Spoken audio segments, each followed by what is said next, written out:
President Debretsion Gebremichael gave a briefing to the press on Tuesday, discussing the status of the humanitarian truce, prospects of further negotiations with the Ethiopian government, and allegations by the Eritrean government that the Tigrayan government intended to attack Eritrea. On the humanitarian truce, the president said attempts to hamper the delivery of humanitarian assistance have persisted on the side of Ethiopian forces, and said assistance coming into the region falls far short of what's needed to address needs on the ground. There is still obstruction of humanitarian aid coming into Tigray, and the aid that's coming is still very little. Additionally, a shortage of fuel has made distribution to other parts of Tigray very difficult. The president also addressed a recent report by a French outlet that alleged the government of Tigray had indicated that it was open to negotiating Tigray's territorial integrity, and said this was far from the truth.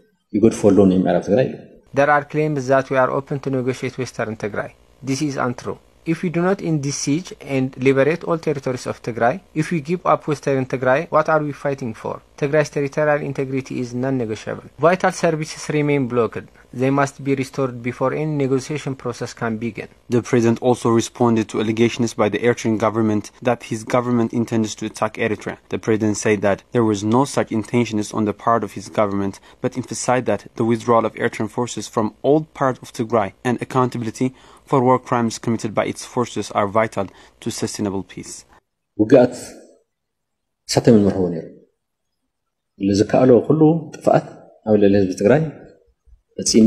Eritrean forces have committed heinous crimes in Tigray.